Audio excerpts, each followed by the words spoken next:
उमरकोट में breaking news समाचार share कंदासीं। उमरकोट जैनी मरीज नौजवान वाटर में बुडी फौत थी वियो आहे। वलादड़े जो रवासी नौजवान गोलचंद और गोठ मोरो मरी वेझो पानी जे वाटर में बुडी फौत थियो आहे। वासन जो चवणु आहे त नौजवान जो ज़हनी तवाज़ुन दुरुस्त न हो।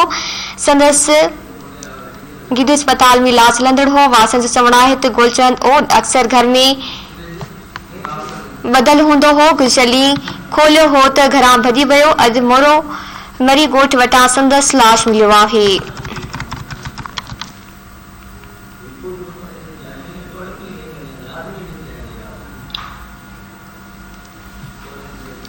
उमरकोट में खबर मां शेयर कई पिया। उमरकोट में ज़हनी मरीज नौजवान वाटर में बुडी फौत थी वियो आहे। वलादड़े जो रवासी नौजवान गोलचंद और गोठ मोरो मरी वेझो पानी जे वाटर में बुडी फौत थियो आहे।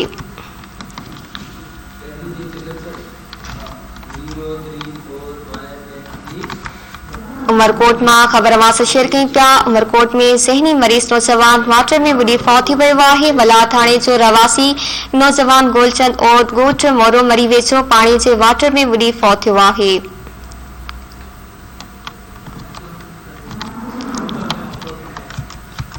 वासन जो चवणु आहे त गोलचंद और अक्सर घर में बदल हूंदो हो। गुजली खोलियो हो।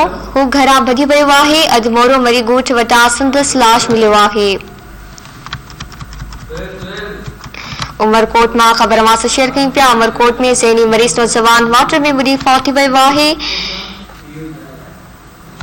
उमरकोट में खबर मां शेयर कई पिया। उमरकोट ज़हनी मरीज नौजवान वाटर में बुडी फौत थी वियो आहे। वला थाणे जो रवासी नौजवान गोलचंद और गोठ मोरो मरी वेझो पानी जे वाटर में बुडी फौत थियो आहे।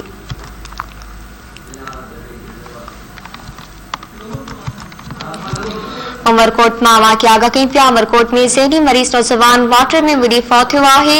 वलादड़े जो रवासी नौजवान गोलचंद और गोठ मोरो मरी वेझो पानी जे वाटर में बुडी फौत थियो आहे। तफ़सील मालूम कंदासीं। उमरकोट में धरती टीवी के रिपोर्टर सुहेल कुंभार का। जी सुहेल, अपडेट कजो। ज़हनी मरीज नौजवान वाटर में बुडी फौत गोठ वलार दड़े जो रवासी नौजवान गुलचंद और मोरू मोरी वेझो पानी के वाटर में बुडी फौत नौजवान जो वो वासन मूजिब घणे अरसे का ज़हनी तवाज़ुन ठीक न हुई। जो गिद्दू समेत मुख्तलिफ अस्पताल में इलाज भी कराया। जो नौजवान है वो घर में वो बदल हूंदो गुजरली घर वारनि नाराज़ किया तो वो भॼी वही वो गोठ मोरू मरी वटि वो पानी के वाटर में बुडी फौत थी। इतला मिलने ते हद की पुलिस वाक़े पहुंची। नौजवान जो लाश है तो पुलिस उमरकोट पहुंचा। जो नौजवान जो भाउ गंभीर हो रही भाउ है वो ज़हनी मरीज हो नज़मी मटे तो खुदकुशी की कोशिश कई।